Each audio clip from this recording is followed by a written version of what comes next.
vous êtes en train de nous dire... N'est-ce pas? Oui. Vous êtes en train de nous dire que la vie que l'on mène, tout ce que l'on sent pour nous, qui serait bien, n'est qu'une illusion finalement. Disons qu'à partir de cette illusion, car les cours théoriques ne servent pas à emmagasiner du savoir intellectuel, les cours théoriques servent à s'appuyer sur des concepts afin de les affiner. Oui, tout ce que vous vivez actuellement est illusion.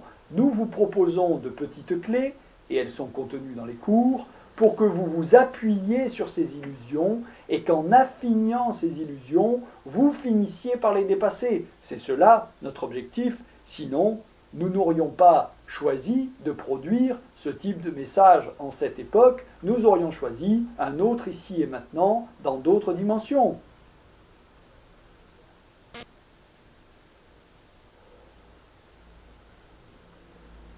À vous? Donc là, vous nous dites qu'il faut briser le miroir déformant. Mais est-ce qu'on ne pourrait pas aussi voir une autre image de ce miroir déformant? Vous venez d'accomplir le cours numéro 3. Nous allons vous dire pourquoi. Les cours, et tous les auditeurs nous entendent bien, les cours sont des bases. Les cours sont des bases méthodiques pour vous conduire à utiliser votre créativité. Si vous trouvez vos propres solutions aux concepts que nous vous proposons, alors tout est accompli. Et vous venez de le faire. Quelle que soit l'image que vous trouverez en fonction de l'image que nous vous proposons, l'image que nous vous proposons est un mur contre lequel vous venez vous cogner, et en vous cognant sur ce mur, comme lorsque l'on se lamente, vous faites fonctionner votre propre inventivité et vous inventez vos propres concepts. Nous n'avons pas de solution précise à vous donner, à vous transmettre, pour vous permettre d'être libre, vous, Jean-Michel, et vous, les auditeurs. Le cours théorique en lui-même est la méthode pour vous rendre libre. Quand vous sortez d'ici, si vous êtes un peu plus libre que quand vous y êtes entré, alors tout est accompli.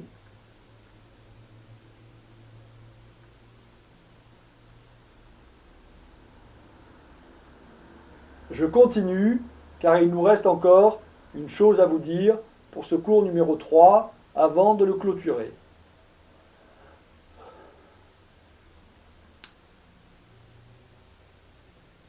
Lorsque vous êtes en randonnée, vous posez la voiture près de la barrière. Vous déchargez la voiture, vous prenez le sac à dos, vous changez de chaussures, vous aviez des chaussures de ville, vous prenez des chaussures de randonnée, vous avez de l'eau, vous avez des sandwichs, vous avez des choses qui permettent de tenir pendant 1, 2, 3, 4 ou 5 heures de marche. Vous avez un objectif. Vous voulez aller visiter un point panoramique, et ce point panoramique, il est vrai, est merveilleux. Alors vous partez, vous êtes 2, 3, 4 personnes, vous êtes venus en covoiturage, et vous avez posé la voiture près de la barrière, et vous commencez de marcher. Vous marchez, vous marchez, vous marchez. Le soleil est présent, il fait beau, c'est un mois d'été, tout va bien.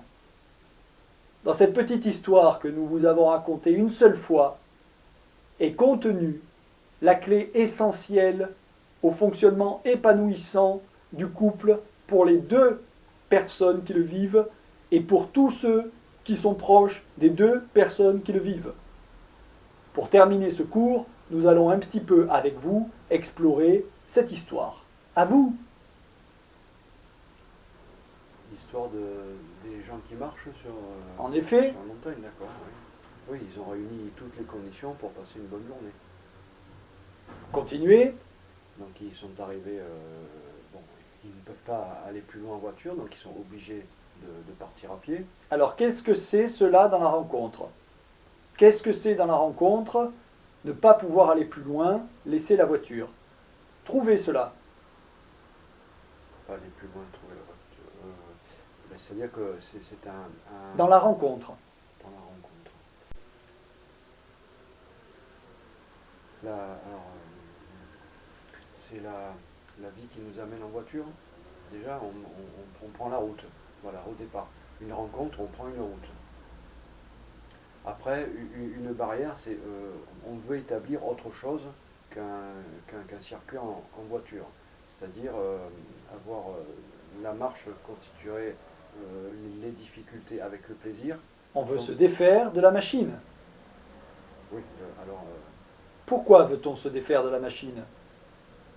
Parce que la barrière marque la frontière de l'endroit où l'on va essayer de cesser, en faisant faire le bruit de la machine, d'effrayer les créatures de la nature.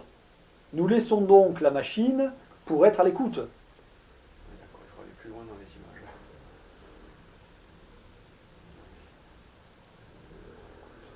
Donc à l'écoute de nos propres relations de couple. Et puis des créatures qui existent. Les écureuils, les fourmis, les hérissons, qui eux sont cachés de l'autre côté de la barrière et que vous ne pourrez jamais voir si vous y allez en voiture, ou que vous écraserez si vous y allez en voiture. Et ces quelques animaux, que sont-ils en vérité? Les trésors de l'amour. Le hérisson est un trésor de l'amour. Vous trouverez ce qu'il est. L'écureuil est un trésor de l'amour. Vous trouverez ce qu'il est. Les fourmis aussi. Derrière chacun de ces concepts images se trouvent des clés.